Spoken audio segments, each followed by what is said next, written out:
Welcome to another infamous video in the Mini JP channel. On today's episode, JP showcases his new bike, the Triumph Street Triple R in the beautiful Baja Orange scheme.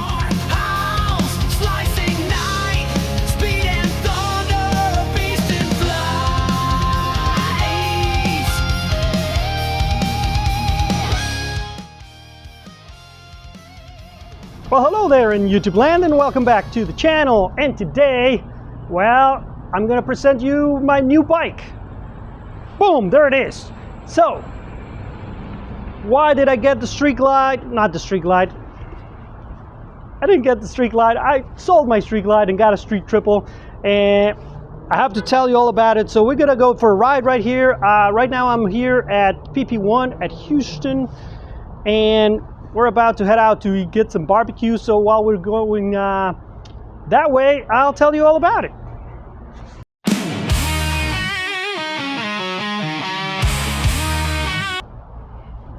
That was terrible, but I don't care.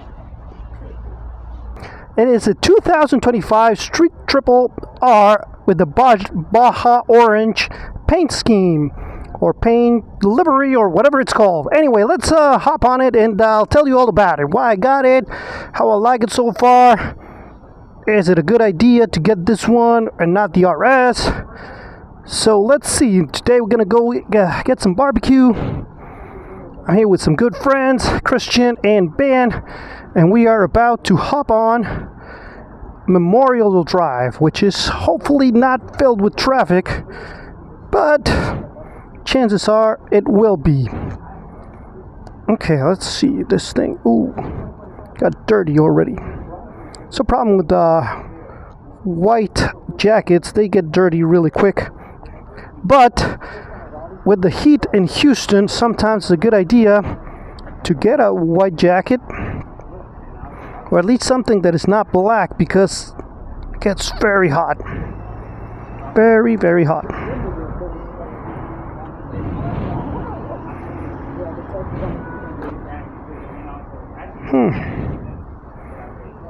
Alright. I don't know if this thing is going to record properly with the cable juggling all over the place, but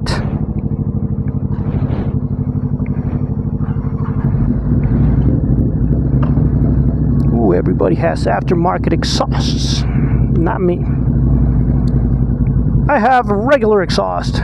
So one of the things you're going to notice it's a little bit annoying is when you turn it on, it takes a while for you to actually can start the bike. You have to wait until like it sets, and that's one of those things I don't really love about the bike. Now you're going to check out the dash. It's one of those things that is different from the RS, the dash, but it's not as terrible as one would think, but it does have some annoyances. But I'm a complainer. I'm always complaining about stuff instead of enjoying life. So let's enjoy life first. Let's talk about the good things about the bike, and then we'll talk about things that are a little bit annoying. There's no bike that is perfect, so okay, let's see. We're going this way, and then we're going that way. It says here that in point 6 we have to turn. Alright, so the first thing I love about this bike is that engine, man. That triple, it's so good, it's smooth, it's torquey, it's fun. It's a fun bike, man. I love this freaking bike. So, the engine. Alright, so it's a 765. It produces this much horsepower, bam, and it also produces this much torque. So these are the specs. But what did I do to get this bike? So let's talk about the things that made me buy this bike. So it was one of the bikes that was already on my list as a dream bike since forever, since the beginning of time, since the land of the lost. Anyway, but I never really justified getting it because I already had Suki, which is a naked bike, and then my collection, I wanted a sport bike a naked bike, and a cruiser or touring type cruiser. I already had that collection. I was complete and I was happy, but I always wanted this, like, oh, can I get a fourth bike? How can I get this bike? But there was nothing that was going to tell me, nah, yeah, you can get another bike. Not with my budget. But then I ran into a little bit of financial difficulties. So this is when I decided, you know what? I'm going to get rid of 2 bikes for 1. The plan was actually to get rid of 3 for 2, right? Get rid of all 3 of my bikes and get just 2 small, naked, or middleweight naked bikes. So I was going to get rid of Suki, which is my GSX-S 1000, my Black Pearl, which is the Harley Street Glide, and my Blue Demon, which is my Yamaha YCF R7. So I was going to get rid of all 3 of those bikes and get a Street Triple and a BMW F900R. That was the plan. But oh, this is not the turn here. Have all my cameras crooked here, but made a mistake. It's not, the turn is not here. But anyway, we'll figure out what we're gonna do. So I was gonna get rid of all 3 and get 2, but then I thought better of it. It's like, you know what? I'm only paying $200 a month for Suki, so I can keep that one, which is better than the F900 from BMW, a lot better. And I can get my Street Triple, which is something that I wanted. Of course, I am missing my Harley and the R7, sort of. I mean, I miss it on the weekends, but it's the only bike I've had so far that sometimes it was either too cold or I was too tired. I didn't want to ride it. I would rather get the car. And it's like, yeah, that's not a good bike. If you have a bike that there are days where you'd rather be on the car, then that's a wrong car for you. I mean, that's a wrong bike for you. But still, it was a good bike. Anyway, traded in both of them for this one, and I am not regretting it. I mean, obviously, as I said, I'm missing my... As I said, this is not the turn here, but it doesn't matter. We'll figure it out.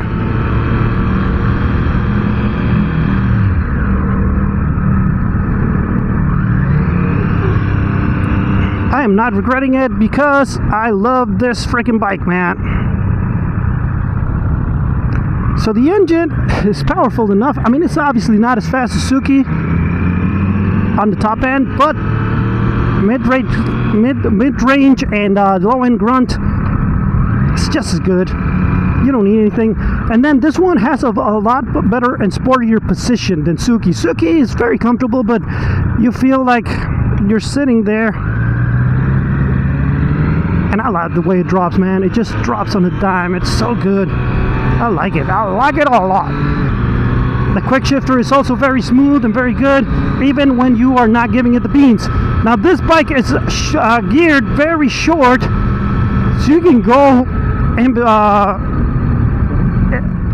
you can run out of gears really quick. You can be on 6th and you still haven't hit 100 miles an hour. It doesn't mean that you cannot hit 100 miles an hour in 2nd gear, because you can, but if you're riding comfortably and just cruising, you're going to end up in 6th gear very quickly. So in streets like these, you're going to be in 4th or 5th. But on the freeway, you're going to be in 6th all the time. But since it has plenty of pep down low, you don't have to lower the gears. You can just be in 6th and be lazy on the gearing. That's a very good thing about this bike. Now, the first thing when I saw it on the orange thing, I wasn't that convinced.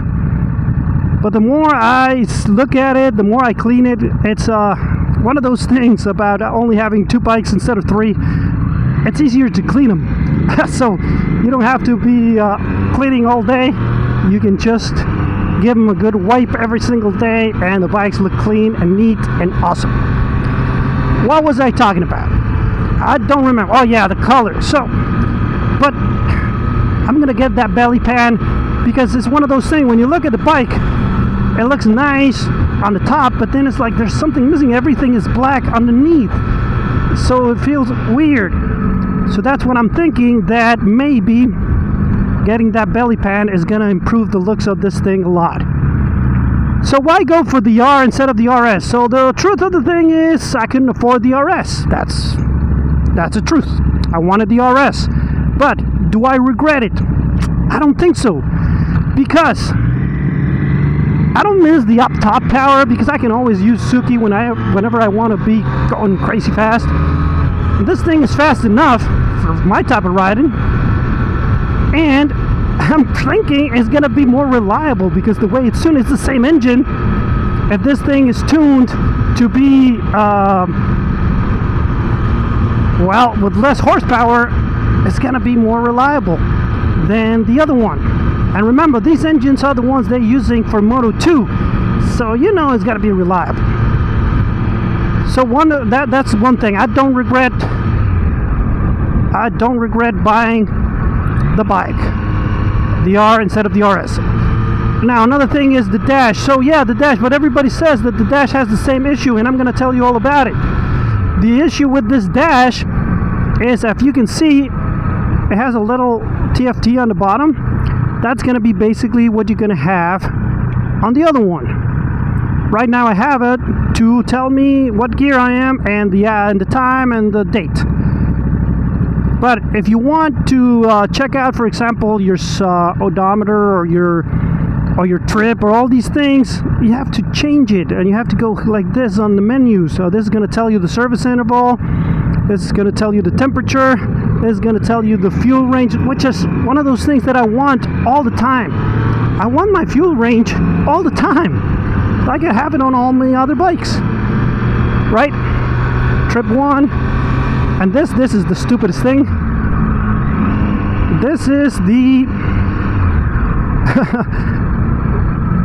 the revolutions per minute, or the tachometer, which is the stupidest thing. Anyway. And then you go back to this one. So there's like no real display that is nice. I mean, it's easier to read the rev on the thing up here than you can by looking at the numbers, which make no sense when you're riding fast. But all right. Anyway, that's the dash.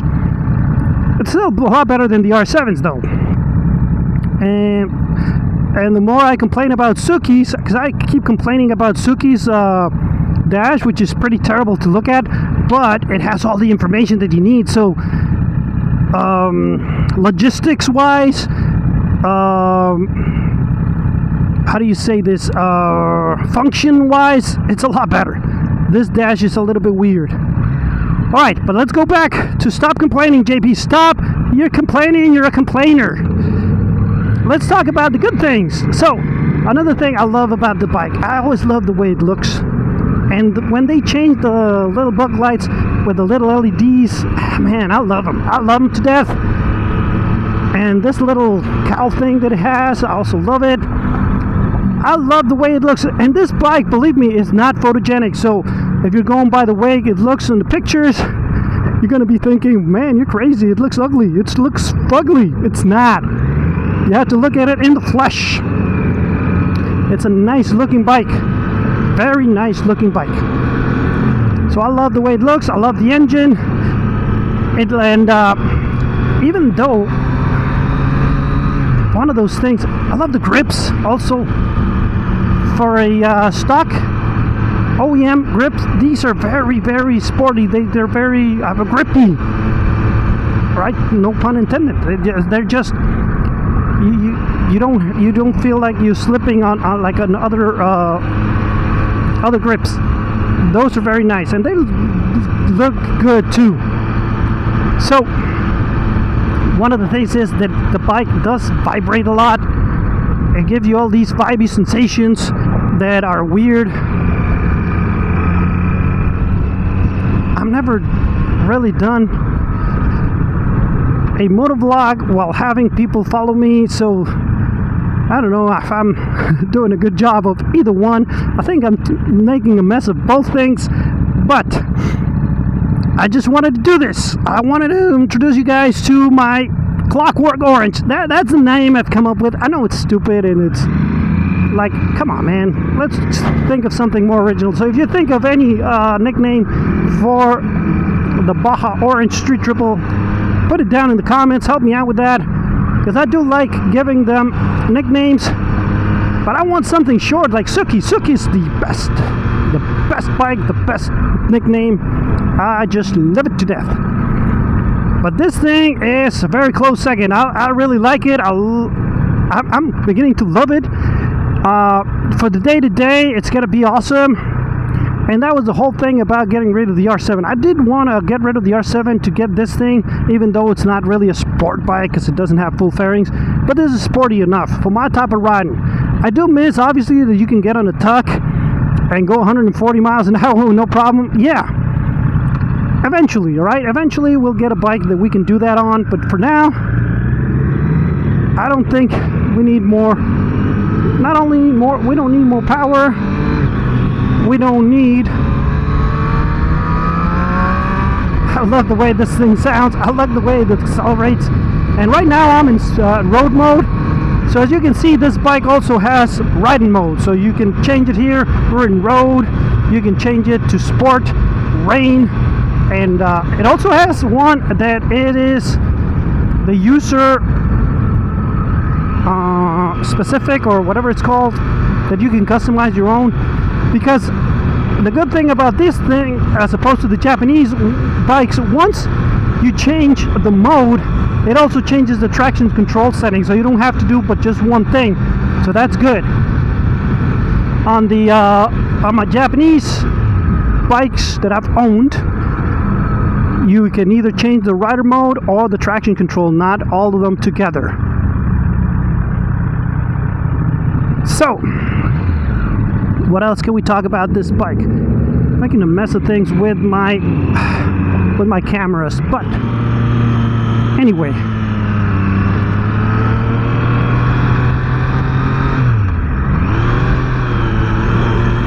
So one of the things is, why would you get the RS when this is sporty enough, and it's actually, the suspension is very hard, very stiff. It doesn't feel very plush. It just, this is the first time I'm gonna have to start messing with the suspension settings on a bike, because it is just too freaking hard, man. It just jumps up and down and all that stuff. All right, so let's see. Let's remove this stop now, and let's go on Memorial all the way to, so it's gonna be 15 minutes. I love this road, even though there's always a lot of traffic and too many bumps. It's a very nice road to enjoy just cruising.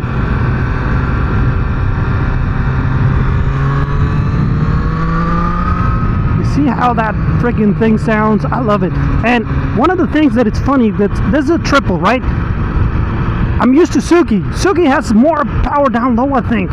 This thing, you have to rev it really high before it gets to the actual power band. So that's one of those things to consider when you're getting a bike like this, that you have to rev it, or you have to ride it like an actual sport bike. Even though it's a triple, yeah. I mean, it does have the benefit of being a triple, so it does have some grunt down low, but not as much as I was expecting. I mean, maybe it's just because I'm used to the way the R7 gave me everything down low, but I don't know. It's just one of those things. But I like this bike a lot. Another thing to consider when you're riding a bike like this is when you're trying to cruise, like, it doesn't really like it, right? It starts giving you like weird vibrations, like it wants to go fast. It's a sport bike. Even the position, you have your butt way up, the seat is tall, your feet are behind you. So it's a bike that is going to be asking you to go fast. It doesn't like cruising. It likes to go fast. It likes to speed. It likes to go, and one of the things that I can't wait to take this thing to the twisties, and I just did my first service, so I can do this weekend.